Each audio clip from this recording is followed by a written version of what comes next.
de la oposición, ¿no? En este caso. Viene muy desgastada la imagen de Mauricio Macri y María Eugenia Vidal, pero siempre corren con una mayor ventaja de aquellos que tengan responsabilidad de gobernar, como Larreta, como el gobernador de Mendoza o el gobernador de Corrientes, Gerardo Morales, ¿no? Quiero hacer una pregunta. ¿Cómo está posicionado en este momento Larreta? Larreta está bien, digamos. Tiene un núcleo duro de votantes que hoy prácticamente no tendría quien votar, salvo Horacio Rodríguez Larreta, que es el candidato natural del espacio de Cambiemos, ¿no? De Juntos por el Cambio. Vemos que la figura de Mauricio Macri se ha desgastado tanto. Nosotros la última medición de imagen que hicimos de él, que fue en abril, no llegaba al 15% de imagen positiva. La imagen negativa de Mauricio Macri estaba cercana al 60%. Entonces, sin dudas que Horacio Rodríguez Larreta queda como el principal opositor. Tiene que gobernar la ciudad es, dentro de todo, es bastante más fácil de gobernar que la provincia de Buenos Aires, por una cuestión de tamaño, de recursos, de capacidad contributiva de los pobladores. Entonces, bueno, Larreta está hoy detrás de Alberto Fernández como la figura principal de la política argentina, con este rol de Cristina Kirchner un poco más alejado, ¿no? Claro, sí. Y dentro del espacio de la oposición, fuera de Larreta como alcalde de la ciudad de Buenos Aires, ¿qué otra figura empieza a perfilarse o ves vos que empieza por lo menos a tener esta mirada interesante, ¿no?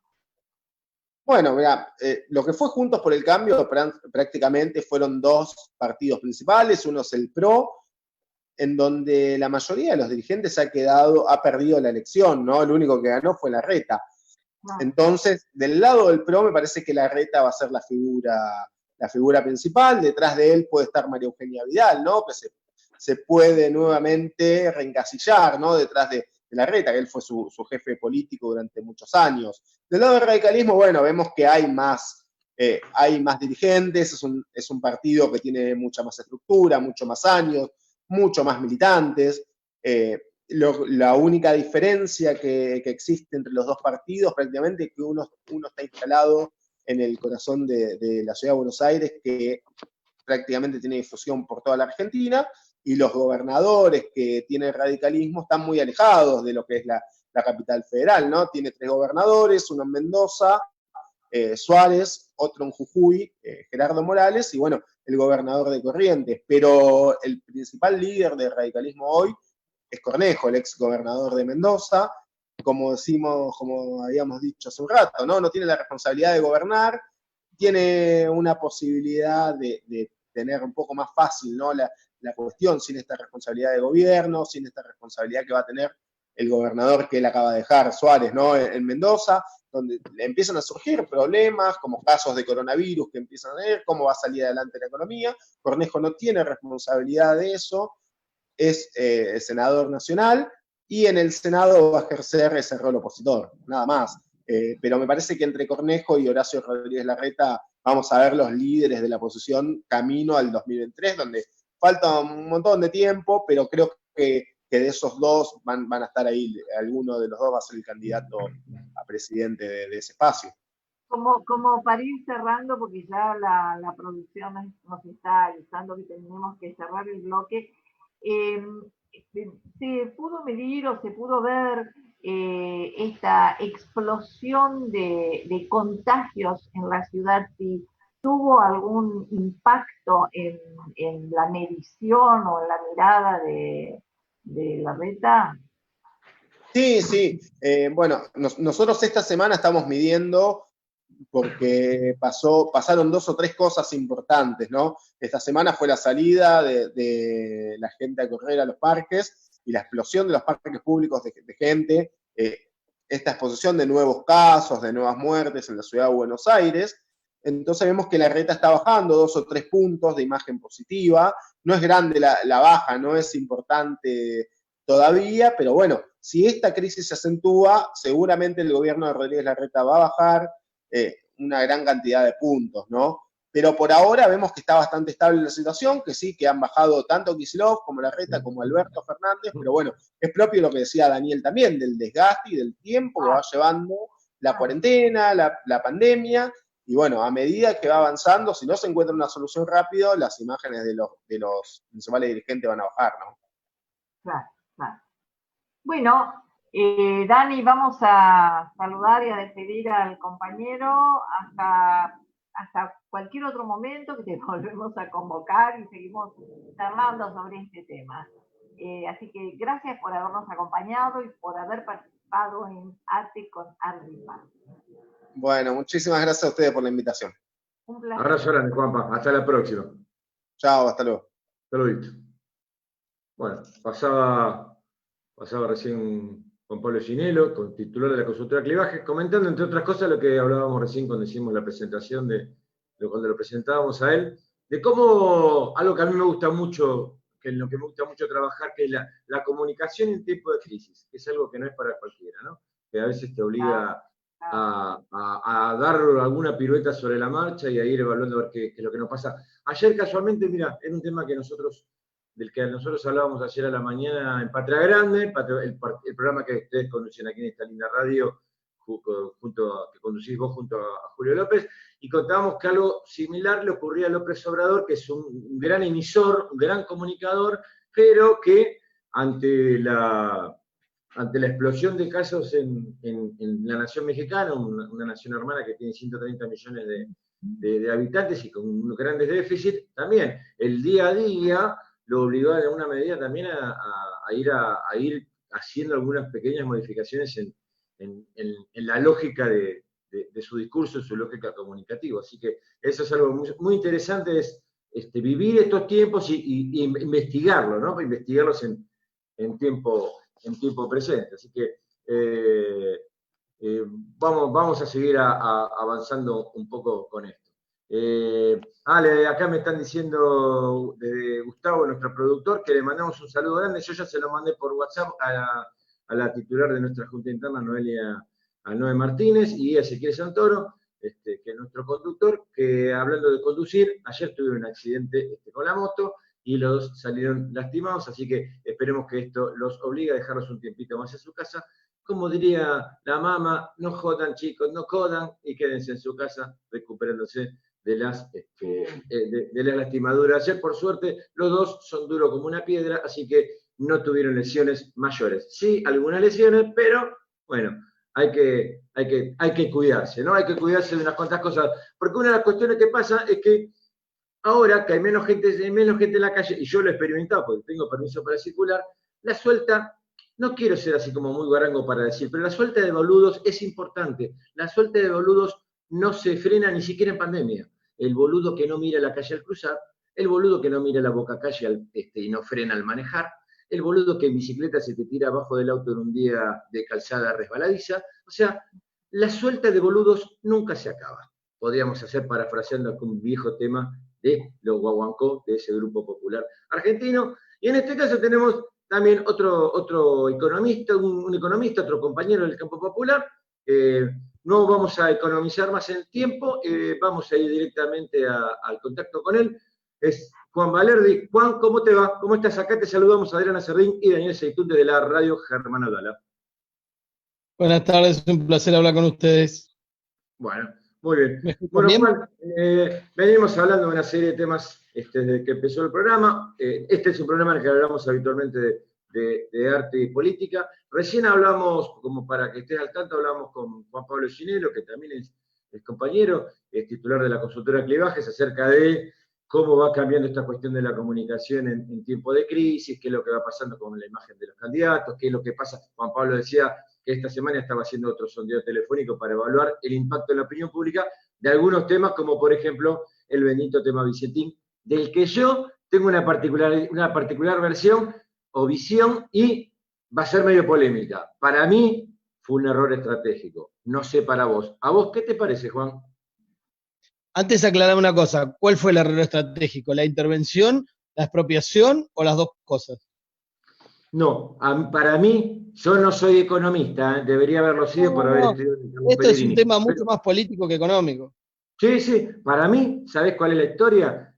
Y sin conocer demasiado algo del campo, tengo idea. Pero Vicentín es una copiadora de cereales, básicamente, que también tiene otras ramas, como por ejemplo tiene unos ricos vinos que yo suelo tomar, los Vicentín y los Sotano, pero es una empresa, corregime si me equivoco, que le compra a intermediarios que a su vez le compran a pequeños productores.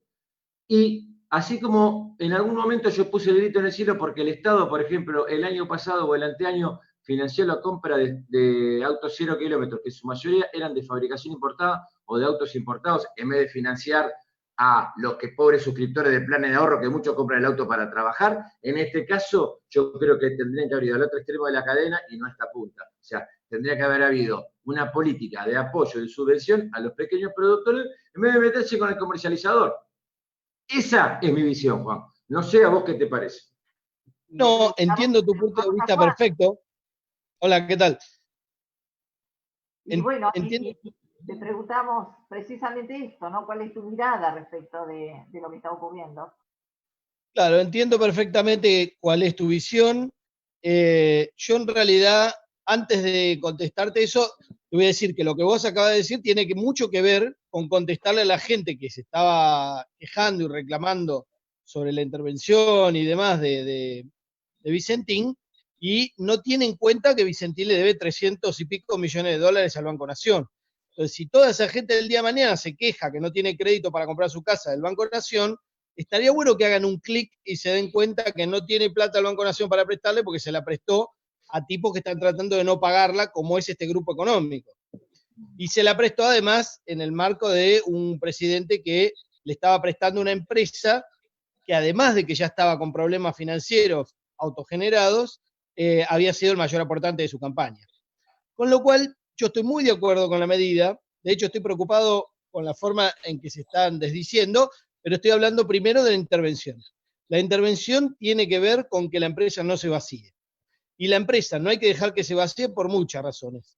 Si uno lo mira desde el punto de vista social, por los empleados que tiene, que son miles, indirectos tienen mucho más miles, por los tipos estos que vos mencionabas, a los cuales le compra, no los intermediarios, sino vos en el campo, digamos, el grano se entrega y se paga mucho tiempo después cuando se liquida, digámoslo de alguna manera simplificada para el que no está en tema, sin meternos en detalles.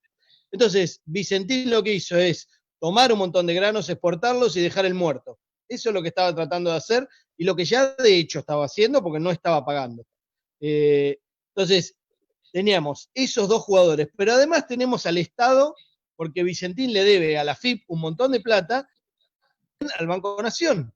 Si Vicentín le debe al Banco Nación y a la FIP y al Banco Provincia, lo más probable es que en el revoleo de este vaciamiento de una mega empresa, lo que haga es dejarle el muerto tanto al Banco Nación como a la FIP, al Banco Provincia y demás, porque ya estamos acostumbrados a ver ese tipo de cosas, ¿no? Entonces, lo que yo digo es, había que hacer algo y probablemente incluso se apresuraron porque la empresa se estaba por ceder de alguna manera que no iba a ser de ninguna manera ventajoso para todos estos personajes que estoy mencionando. No estoy mencionando a los dueños de la empresa que tienen Vicentín Paraguay, Vicentín Uruguay, Vicentín Europa y unas cuantas empresas y cáscaras en las guaridas fiscales para no tener grandes problemas para comer durante muchas generaciones. Entonces lo que digo es, aparentemente había una situación inminente de peligro para los intereses del Estado y de la población y de los productores y de los empleados, y lo que hizo el Estado fue intervenir en esa emergencia. Por eso creo que se justifica la intervención. La expropiación tiene muchos problemas y además tiene que pasar por el Congreso, pero la sensación que tengo yo es que la expropiación se manda al Congreso para dilatar, para ganar tiempo, pero lo que van a hacer es lo que están tratando de charlar hoy aparentemente, que es que YPF Agro se asocie de alguna manera con una parte de este conglomerado que es monstruoso, tiene muchas cosas, tiene algodonera, tiene la fábrica de aceite más grande, una de las más grandes del mundo, la más grande de Argentina, tiene producción de carnes, tiene producción, bueno, la producción de leche, no de leche, de yogures, postres y flanes de Sancor es de ellos, ahí está lo que decían de Sancor y demás, y tiene un montón de cosas y además está metida en un mercado en el cual al Estado le conviene realmente saber qué está pasando y tener alguna injerencia. Si esta es la mejor manera, la de la expropiación, o la de asociación de YPF, lo vamos a saber en el futuro. Lo que no podías hacer es dejar que esa empresa quebrara, se vaciara o se la comprara una empresa extranjera y quién sabe lo que iba a hacer, ¿no? Sí, yo no digo que no había que intervenir, en el asunto, lo que digo es que me parece que quizás no era necesario llegar al límite de la expropiación y buscar alguna solución para, como decíamos recién, a todos los integrantes de esa cadena de comercialización, ¿no? Yo creo que lo de Vicentín, algo el Estado tiene que hacer, así como creo también que otra cosa que hay que hacer no creo en los juicios públicos, en los juicios sumarios, pero el delincuente de González Fraga, ese señor que hace unos años atrás decía que cualquier persona de clase media está equivocada si le quiere aspirar a un auto o a un celular, a ese señor no lo tiene que jugar la historia, lo tiene que jugar la justicia. Para que después no pasen cosas como el otro delincuente común, como este Cavallo, que 20 años después de haber dejado a la Argentina a la quiebra, sale hablando por los canales de televisión como si hubiera bajado de un platillo volador. Esas son las cosas que me molestan, porque después, dentro de 10 años, lo vamos a escuchar a González Fraga, hablando, criticando al próximo gobierno popular y diciendo, no, porque esto está muy mal, yo hubiera hecho otra cosa. Y hablando como si él hubiera sido una carmelita descalza. Y esas son las cosas que a veces la gente cuando anda floja de memoria, se olvida de esas cosas. Pero, Bueno, de hecho yo creo que González Fraga ya tiene un procesamiento de otro paso por la función pública, si no recuerdo mal. yo lo que quería comentar era que estos dos personajes no hacen más que responder a una cuestión de clase, no hacen más que responder a una política determinada que además envuelve esta cuestión de clase, y que lo importante es, en este caso, también en particular, preservar los puestos de trabajo, preservar como hubiera dicho nuestro compañero Pablo Genaro, ese poder llevar el puchero a la mesa. Eso me parece que es absolutamente básico, y lo decimos también desde una radio de trabajadores, ¿no? Que eso no se toca, eso es casi sagrado, ¿no? Así es. Y respecto del tema de González Fraga, yo estuve en el Banco Nación asesorando a Mercedes Marcó Pont cuando era presidenta del banco, y la verdad que conocía mucha gente valiosa en ese banco, también otra que no lo era, pero la proporción, por suerte, favorece más a los valiosos. Y la sensación que tengo es que González Fraga va a estar muy complicado, porque conociendo a la gente que trabaja en el banco, no debe haber muchos que hayan firmado los papeles para darle el último tramo del préstamo a Vicentín, cuando Vicentín ya no estaba cumpliendo con sus pagos de deuda al propio Banco Nación, y le prestaron, habiendo perdido Macri, donde había apostado fuerte Vicentín, le prestaron $100 millones más. Eso lo debe haber firmado casi en soledad González Fraga, no sé, digamos, a cambio de qué, pero estoy seguro que eso le va a complicar muchísimo la vida a González Fraga, y si González Fraga no termina procesado y juzgado por este tema, entonces vamos a estar en graves problemas, ¿no? Sí. No te caigas, Seitún, por favor. No, me caí así, fue de enojo. Juan, ahora te quiero llevar a otro tema también, pues algo de lo que vos hablas mucho siempre y nos solés mandar toda la información y todo lo que... También hay que, nobleza obliga, Juan también es uno de esos compañerazos que sale, a él lo llaman de cualquier radio del planeta y el tipo sale al aire y no tiene ningún problema, y también eso es ampliamente valorable. Cuando tenga mi propio canal de televisión te voy a contar entre los principales columnistas, Juan. Modestia aparte, hablando de otras cosas. Pero no, a mí me gustaría hablar, otra de las cosas que planteamos cuando empezamos el programa es ver, hoy tenemos un Estado presente, un Estado que está articulando con los sectores más desposeídos de la sociedad.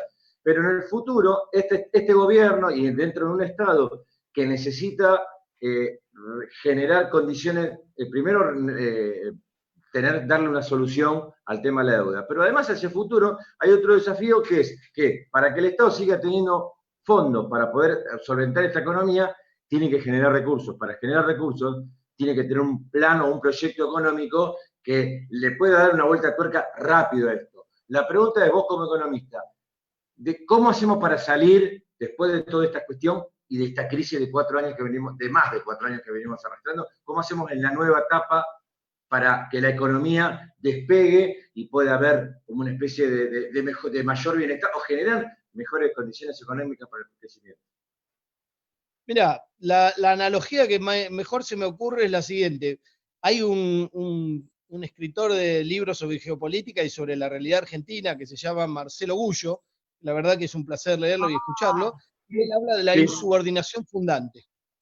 Yo, para hablar un poquito más cercano al lenguaje coloquial de la gente, voy a decir esto. Si vos entrás en un juego en el cual es un juego de rugby, donde son todos grandotes y pesados, y vos sos flaquito y habilidoso, y dejás que te imponga la regla de jugar al rugby, estás en problema, te van a hacer pelota.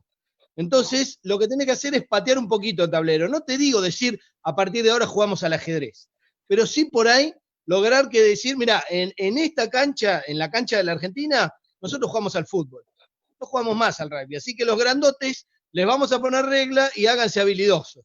Eso que estoy diciendo es, ¿qué reglas le ponés vos a las multinacionales para que entren a tu mercado? Porque hay un montón de gente que no entiende y dice, no, porque si ponemos reglas o si les molestamos a las multinacionales, se van a ir o no van a venir. Eso no es cierto, porque la Argentina tiene un mercado de 44 millones de personas, de las cuales todavía le queda una parte importante de clase media, todavía, a pesar del macrismo, pero no podemos entregar todo por nada.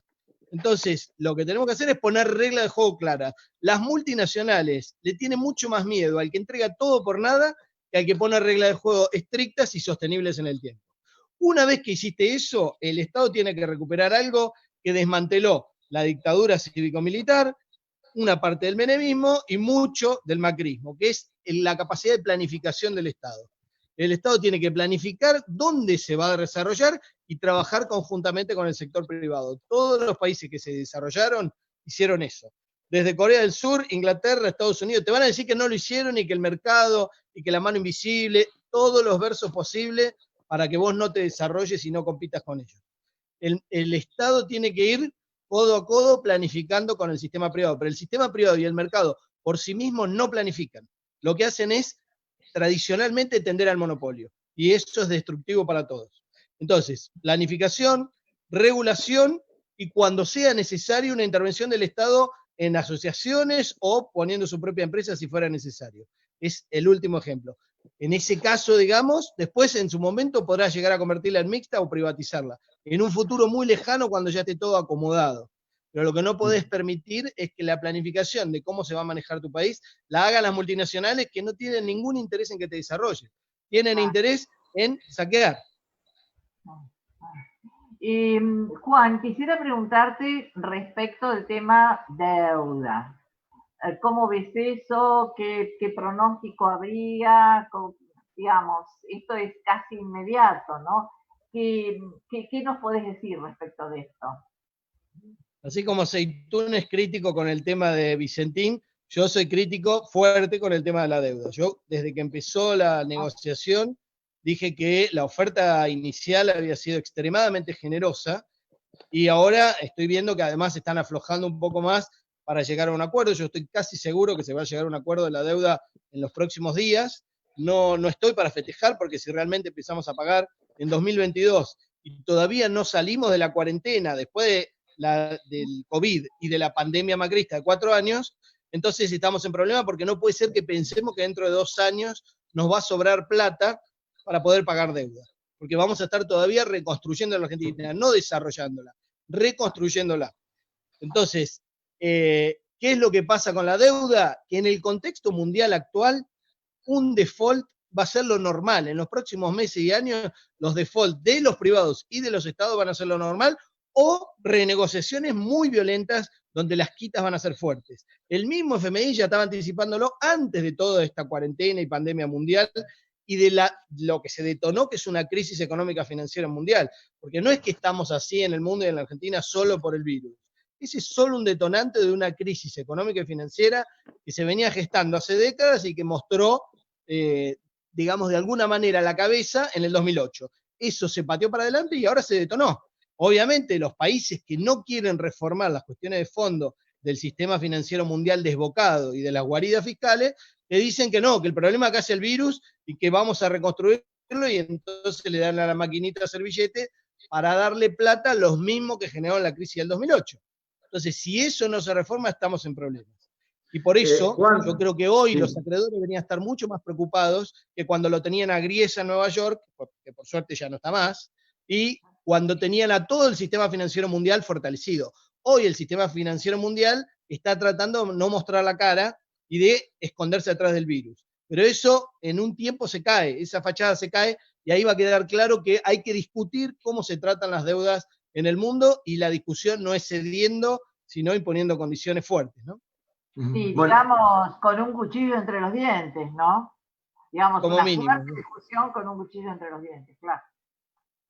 Juan, y otro tema que también de que me gustaría hablar, creo que en esto más o menos vamos dándole un cierre a la nota y te agradecemos por haber estado aquí con nosotros, es el tema de qué hacemos con el valor del dólar más allá de la cotización circunstancial, ¿no? Porque primero, por un lado, una buena parte de la economía hoy está dolarizada. Y nuestra deuda, lo que hablábamos recién, está en dólares. ¿Qué hacemos para sostener un tipo de cambio que sea que sea válido para el mercado interno, válido para el mercado externo y que además nos permita generar dólares para pagar esto que decís vos, una deuda que en algún momento vamos a tener que pagar? Primero va a haber que pagar la deuda social, pero que también para eso vamos a necesitar mucha plata. Pero, ¿cómo se hace para sacarnos de una vez por todas el problema de la cabeza, el problema de qué hacemos con el dólar, que va, que viene, que un día sale 80, el otro día sale 120, y que eso te altera toda la economía? ¿Viste? Que estamos todo el tiempo mirando a ver qué pasa, porque con el dólar que te compro, que no puedo vender, no me dan. O sea, ¿cómo hacemos para salir de esta encerrona con la cuestión del dólar, ¿no? Bueno, lo primero ahí que te quiero decir es empezar por el final. ¿Por qué le preocupa el dólar a mucha gente en la Argentina? Es primero, porque cuando sube el dólar terminan subiendo los precios. Segundo, porque mucha gente usa el dólar como mecanismo de ahorro. Y al usarlo como mecanismo de ahorro, vos no necesitas solamente un tipo de cambio y una cantidad de divisas que te permitan interactuar con el mundo, sino que te permitan que los que tienen capacidad de ahorro todavía puedan ahorrar en dólares. Esos son dos problemas bien distintos. Uno es la inflación que genera el dólar y lo otro es la cuestión que tiene que ver con el ahorro interno, que no encuentra un canal que lo salve de la destrucción, que no sea el dólar. Entonces, el del canal de ahorro lo dejamos de costado porque es demasiado largo, pero hay que resolverlo. Pero el de la inflación, vos lo tenés que resolver no atacando los precios al final y dejando que el dólar blue, que mueve un pedacito microscópico del mercado, te determine los precios de la economía, que están movidos en realidad por el dólar oficial, pero mirando de reojo el otro porque les sirve de excusa. Entonces, acá tenés un problema grave con el tema de los precios, porque tenés, como dije antes, una tendencia al oligopolio y al monopolio en las cadenas de producción y sobre todo en las cadenas de comercialización. Entonces, ataquemos la inflación por ahí, y el dólar, yo en ese sentido, a pesar de que estoy en contra de cómo se está manejando el arreglo de la deuda, yo creo que se va a arreglar la deuda con los privados de ley extranjera, que es lo que estamos discutiendo ahora, que son más o menos 60 y pico mil millones de dólares. Se va a cerrar una postergación de los pagos del FMI, que se van a patear para adelante, y probablemente vengan los 9.000, 10.000 millones de dólares que faltaban de los desembolsos que el FMI tenía comprometidos con la Argentina, de los cuales la otra parte fue todo aporte de campaña para Macri, ¿no? Los 40 y pico mil millones. Entonces, si vienen esos dólares, si cerramos el tema de la deuda y al mismo tiempo tenemos un saldo de balanza comercial muy fuerte, positivo, porque las importaciones se hicieron pelota porque la gente no está consumiendo. Primero porque está con miedo y segundo porque no tiene cómo consumir, no tiene oportunidades en muchos casos, ¿no? Entonces digo, yo creo que se va a acomodar el dólar, pero ahí tenemos otro problema. El dólar a corto plazo se podría acomodar por todo esto que yo te digo, pero la pregunta del millón es, ¿cómo hace el Estado con toda la masa de pesos que se está generando?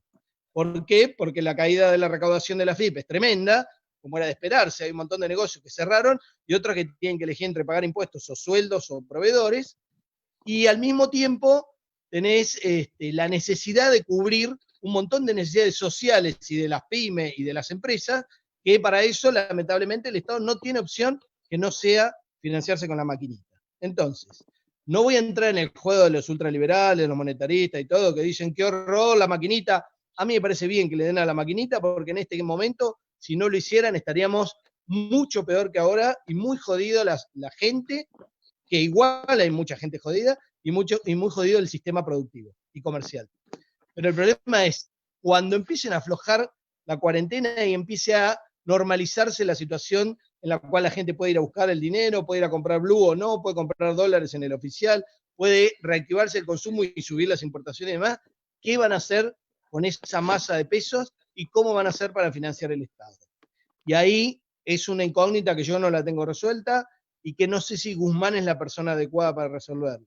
Porque Guzmán está ahí para negociar la deuda, porque se supone que es lo que más sabe. Si lo saca exitosamente, qué bueno, y le damos la mano y que se corra algún otro puesto de gobierno, pero que deje un ministro de Economía que esté para administrar algo que es muy complicado, que es la reactivación y el manejo de esta sintonía fina o gruesa del tema de los pesos, del tema de los dólares, del tema de los precios y demás. No lo veo a Guzmán haciendo eso y lamentablemente no sé quién sería la persona adecuada. Bueno, Juan, nos está diciendo producción que ya tenemos que ir cerrando, así que te agradecemos una vez más que participes de nuestro ATE con Arte y Parte. Y bueno, volveremos a convocarte a seguir hablando de esto que tanto nos preocupa a todos y a todas. ¿Sí? Así que, te agradezco muchísimo, quedo a disposición. Muchas gracias, Juan. Y para la próxima te dejo composición tema, el nuevo perfil productivo de la Argentina. Mira, te lo tiré. ¡Oh, la pelota! Cuando quieran. Bueno, abrazo grande, muchas gracias. Muchas gracias, Juan. Nos vemos la próxima. Despedimos a Juan y vamos a comentarle a nuestros oyentes y a nuestras oyentas que hoy, 19:30, habrá un conversatorio con Hugo Bellón, que es nuestro secretario de organización de ATE Capital, a través de Instagram, @CTA Nacional, que es de los trabajadores, así que no se la pierdan porque va a estar muy, muy buena esa entrevista, ese conversatorio. ¿Ese conversatorio? Sí, ese conversatorio. Pero este es mano a mano, ¿no? El Instagram permite 1 a 1 nada más.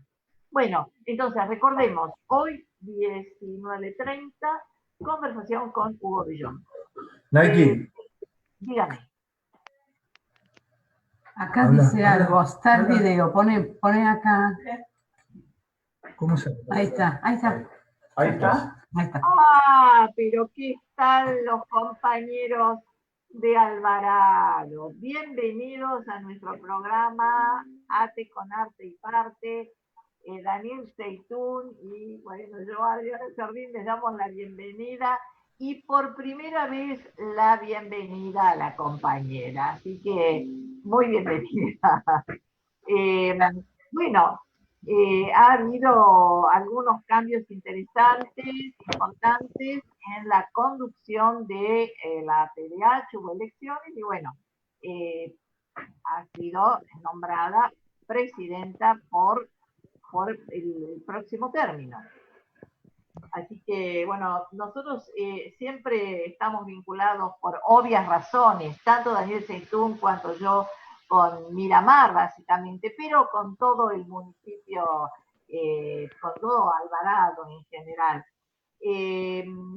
Estuvimos conversando anoche acerca de cuál es la acción de la PDH, cómo están vinculándose, cómo están interactuando con la Secretaría de Derechos Humanos. ¿Por qué no nos contás un poco acerca de eso, Paula? Sí, bueno, buenas tardes. Gracias. Muchas gracias, Adriana. Y bueno, sí, estamos articulando con el municipio en el Consejo Económico Social que se conformó en agosto, pensando en la emergencia alimenticia. Después surgió esta cuestión de la pandemia y la cuarentena.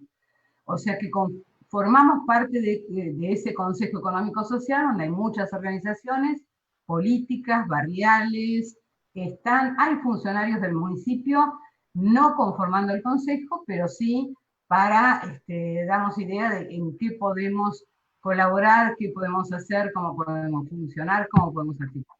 Y por otro lado, con la Secretaría de Derechos Humanos, hace unos años no había en Alvarado Secretaría de Derechos Humanos, o sea que fue bienvenida, realmente muy bienvenida, y estamos articulando fundamentalmente con situaciones de violencia institucional, que Alvarado está al margen de lo que pasa en el país, no sé si parecería que pasa más en esta cuarentena y lo que pasa en el mundo, fundamentalmente, ¿no? Y tenemos una buena articulación y eso es para nosotros importantísimo porque es no solamente la Asamblea Permanente actúa, sino que tiene entonces un visto institucional, estando al tanto el intendente municipal de las cuestiones que presentamos como violencia institucional, transparando estas cuestiones para que no sigan sucediendo, para que no vuelvan a suceder, fundamentalmente. Esa sería la situación. Claro, básicamente. ¿Y cuáles son estas situaciones remarcables de violencia institucional? ¿Tienen que ver con qué exactamente? Y tiene que ver justamente con ir detrás es la palabra, justamente de los más humildes, ¿no? De los jóvenes que portan para las fuerzas de seguridad determinadas características, lamentablemente. Es decir, portación de cara, querés decir, Pau.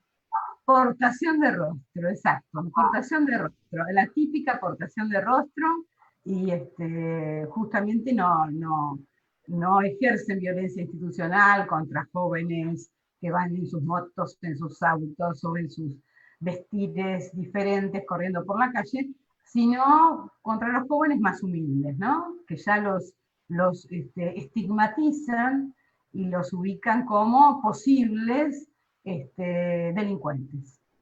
Claro, claro. Y bueno, los persiguen, los imputan,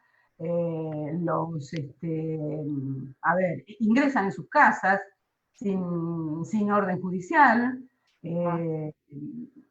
A veces entendemos que inventando situaciones, y eso es grave, realmente es muy grave. Nosotros nos enteramos y actuamos en consecuencia. Hubo una situación especial con jóvenes que estaban en situación de, como están los jóvenes en Miramar, en las esquinas, etcétera, bla. Nos enteramos por la familia y bueno, nos asesoramos de qué era lo que teníamos que hacer y presentamos una nota en Derechos Humanos para que actúe con nosotros. A los jóvenes se los llevaron directamente a Batán, que es otro distrito, justamente General Pueyrredón, donde está el COVID-19. General Alvarado no tiene ningún caso, ni siquiera en observación. O sea que fue una situación bastante grave, bastante grave. Es más, no se sabía dónde estaban, la familia preguntó, en las comisarías, en los destacamentos, etcétera, y por un preso que está dentro del penal de Batán, la familia se entera que estaban ahí estos jóvenes, mayores de edad, por supuesto, pero no mucho, mayores de edad. Bueno, nada, actuamos en articulación con la Secretaría de Derechos Humanos y con una abogada que la familia contrató, agradecida, porque dice, es la primera vez, la abogada es de Mar del Plata, dice, es la primera vez que una organización que tiene que ver con los derechos humanos me llama y se pone a disposición. Es la primera vez, dice. En mis años de trabajo tratamos de pedir justamente colaboración y nunca la obtuvimos. O sea que en ese sentido está agradecida a la abogada y agradecido a nosotros, a la abogada, por confiar, etcétera, etcétera, etcétera. Así estamos. Y sí, bueno, es un arduo trabajo y vos estabas comentando acerca de barrios populares, barrios vulnerables, y yo, bueno, no puedo dejar de pensar en algunos barrios como Aeroparque, que es un barrio muy complejo, muy complicado, donde ha habido hechos de violencia, donde ha habido asesinatos, niños víctimas, niños asesinados, niños muertos, digo, todo eso que se va sumando a lo largo del tiempo y va convirtiendo a esta comunidad en una comunidad particular en ese sentido, ¿no? Situaciones que no terminan de resolverse. Entonces vos llegás a Miramar, nosotros, bueno, tanto Daniel como yo, todos los años vamos vamos a Miramar y siempre vemos esos mojones, y bueno, y aparece Manolo, y aparece, bueno, ni hablar de Natalia Melman, el niño, este niño asesinado en el barrio Aeroparque, etcétera, etcétera, etcétera, ¿no? Y entonces uno se empieza a preguntar, bueno, pero ¿qué es lo que pasa aquí? Bueno, lo que pasa es esto precisamente, ¿no? Lo que vos acabas de relatar, violencia institucional, y hasta ahora, hasta qué punto esto se ha tomado como un tema de laburo y un tema de profundización. Así que a mí me alegra mucho que vos estés en este momento encabezando la PDH, porque además no solamente que hay una intención, sino hay una efectivización. Y bueno, adelante con eso, ¿no? Obviamente. Y sí, y sí.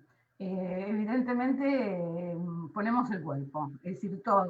Yo en este momento soy la visible, pero en realidad somos muchos, somos varios y varias, y realmente ponemos el cuerpo, donde hay que ponerlo, y a donde hay que requerir. Y pedimos asesoramiento, perdón. ¿Sí? No, por favor, adelante, adelante, adelante. No, pedimos asesoramiento cuando corresponde, que lo pidamos, y bueno, y actuamos. Nos ponemos y hay una buena respuesta por parte del municipio, por lo que estás comentando. Sí, tenemos buena respuesta. Lo que pasa es que, viste, la policía de la provincia de Buenos Aires es una fuerza de seguridad que desde hace muchos años no se puede controlar tan fácilmente, y más después de 4 años de neoliberalismo, con la doctrina Bullrich, la doctrina Chocobar, es decir, es como que han tomado ímpetu, como que tienen piedra libre. Eso lo notamos, ¿no? Más ahora que antes, ¿no? Que hace 4 años atrás. Sí. Pero bueno. Claro, y Paula, te quería preguntar, ¿qué pasa con el tema de violencia de género, que también está muy instalado, ¿no? Está instalado. A nosotros personalmente, a la APDH, no ha llegado ningún caso de violencia de género, pero lo bueno que pasa últimamente, hace unos años, es más, creo que con los 4 años de neoliberalismo, es como que los jóvenes resurgieron, o sea, no quedamos solamente los de la tercera edad o los adultos mayores, sino que los jóvenes tomaron la posta, y eso es magnífico.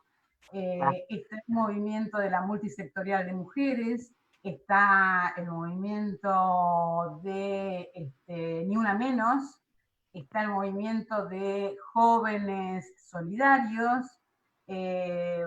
Bueno, hay muchos movimientos de jóvenes, por supuesto, el movimiento feminista. Es impresionante, sinceramente es impresionante. Y eso es fantástico, porque se está visibilizando y están ubicándose en situaciones realmente empoderadas. Y eso es muy bueno. Nosotros como asamblea acompañamos a cada uno de estos movimientos, los acompañamos en cada una de sus marchas y en cada una de sus pedidos de reivindicación.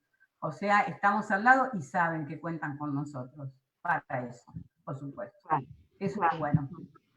También estamos viendo una gran actividad respecto de la provisión de comida, quiero decir, comedores, merenderos, etcétera, y bueno, eso también es básico para darle una mano a la población más vulnerable, ¿no? Esto del sustento, etcétera, ¿no? Y me imagino que estos tanto merenderos como comedores deben estar repletos de ciudadanos que no tienen otra salida que ir a comer ahí, ¿no? Y sí, fíjate que desde el principio, desde cuando comenzamos a hacer en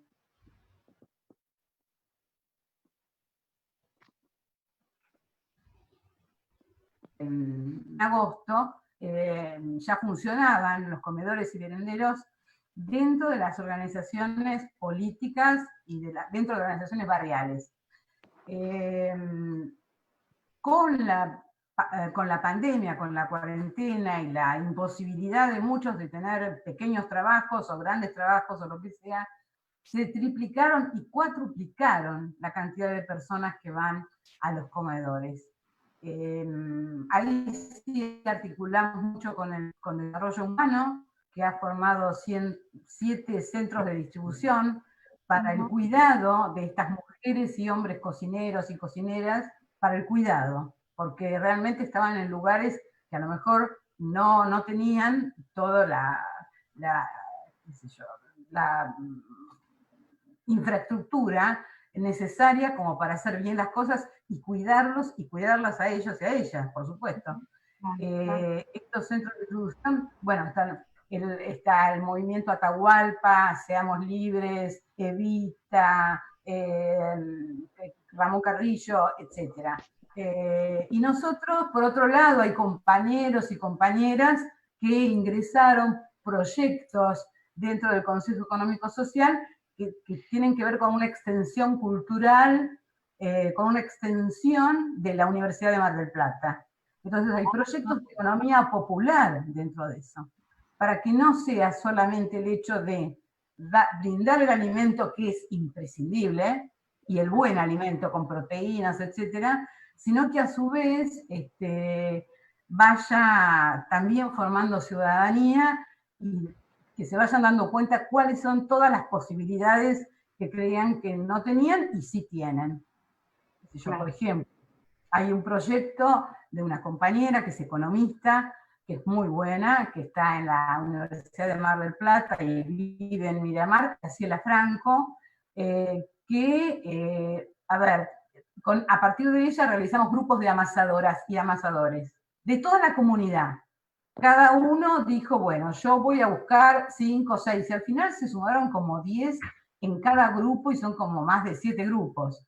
Y ese pan es el que amasan en sus casas y lo llevamos de domingo a domingo a todos los comedores y a su vez, esto es lo importante, estas amasadoras ahora pasan a ser tutoras de otras personas que puedan tener esa infraestructura y que se dan cuenta que pueden hacer eso como una producción, como una economía popular, aparte de las quintas, de los propios reservorios de animales para hacer que sean comida, ¿no?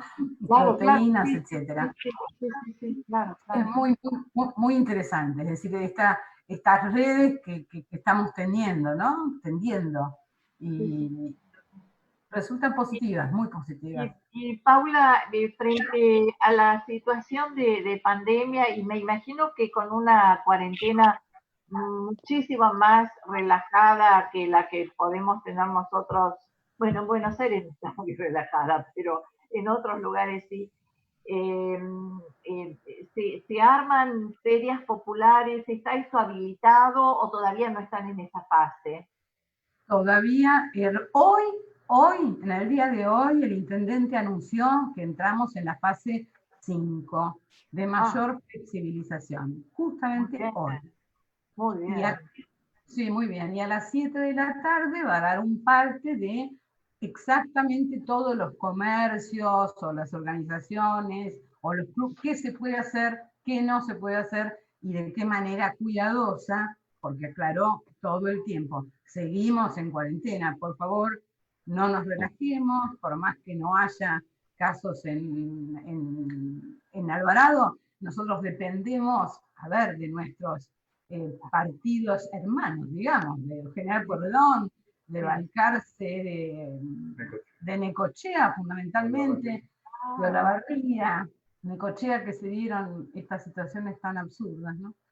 Sí, Paula, y con respecto a los horarios y al funcionamiento, ¿cómo se están manejando ahora en estos días ahí en la ciudad?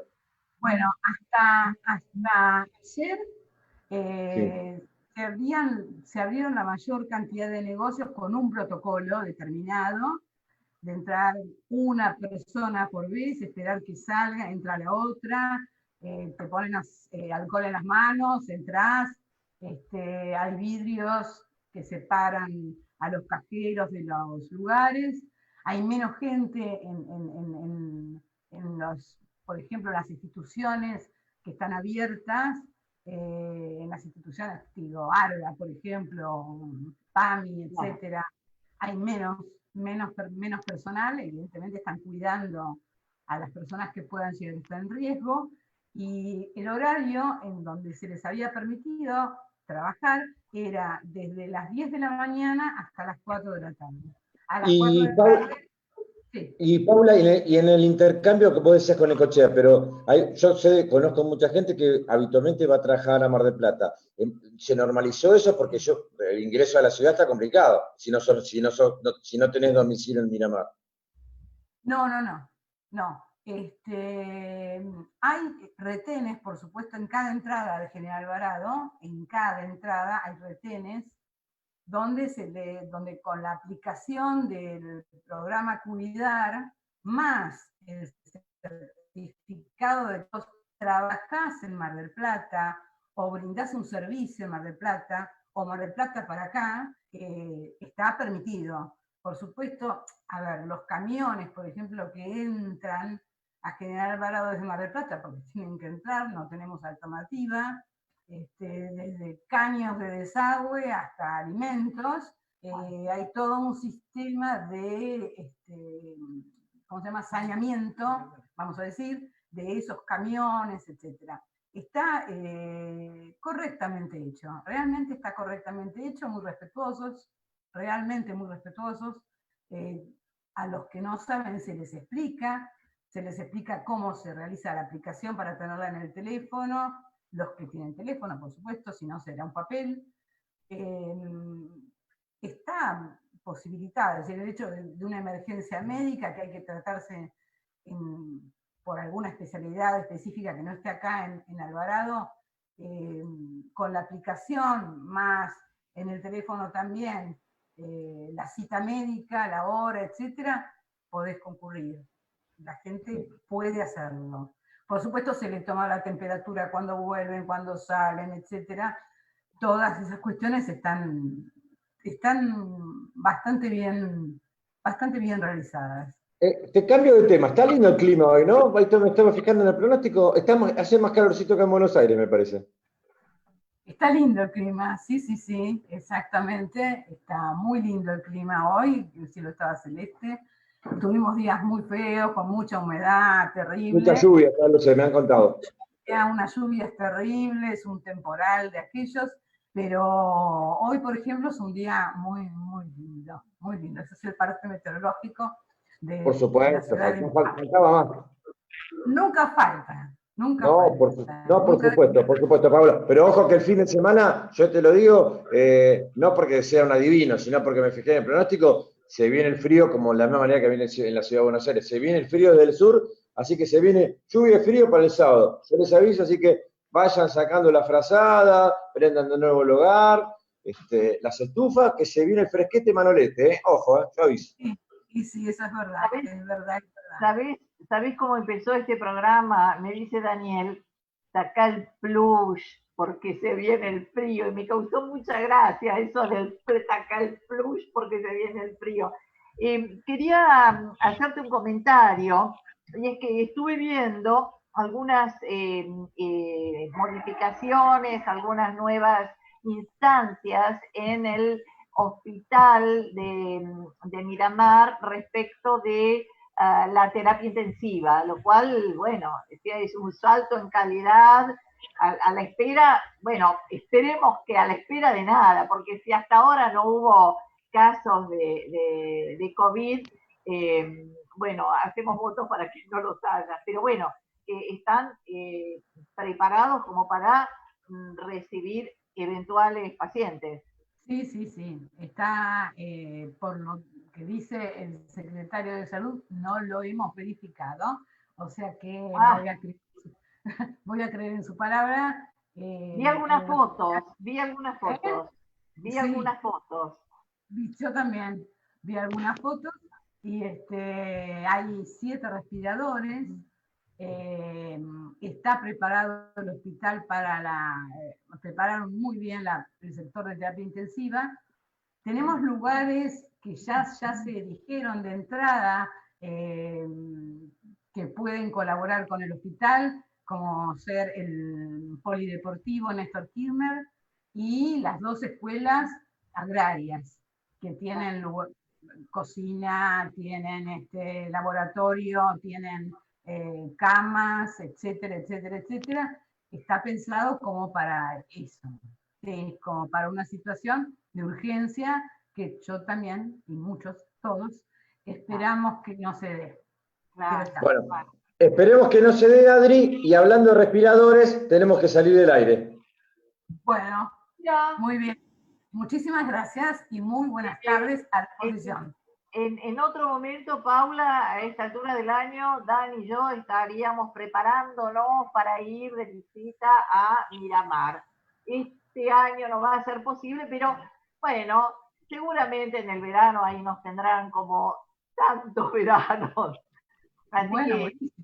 Así que muy, muy agradecidos que hayas participado de nuestro programa, que nos hayas contado esta coyuntura miramarense y albadarense.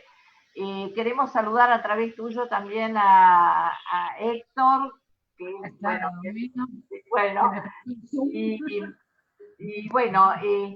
hasta la próxima. Bueno, hasta la próxima. Ustedes en Cava, por favor, cuídense, no le hagan caso a la reta, no le hagan caso. Nunca. Nosotros nos quedamos adentro y nos cuidamos. Muy bien. Felicitaciones. Bueno. Pero un gran abrazo, muchas gracias. Igualmente gracias, buenas tardes. Hasta luego, muy bien. Bueno, Adri, se va terminando otro programa más en este tercer año de ATE con Arte y Parte, el programa de los y los trabajadores de la Junta Interna de ATE Legislatura, a través de la radio Germán Abdala, la radio de ATE Capital, para todas y todos los compañeros que nos están escuchando. Muchos nos han mandado saludos, que no llegamos a mandarlos aquí al aire, pero bueno, nos vemos en alguna de las próximas emisiones, que la próxima nuestra será la semana que viene, el miércoles por la mañana, con Patria Grande, junto con vos y con Julio López, los conductores del programa, y yo haciendo mi humilde y sencillo aporte editorial. Vos hacés tu editorial y después nos veremos el jueves en ATE con Arte y Parte. Y respecto a lo que le respondí recién a Paula, hacele caso a quien le tengas que hacer caso y cuídate, así como me cuido yo. Bueno, muy bien, Adri. Bueno, nos despedimos. Muchas gracias a todos por haber estado allí, del otro lado, en este caso, del otro lado de la computadora o del teléfono. Y muchas gracias a todos los que nos siguen programa a programa.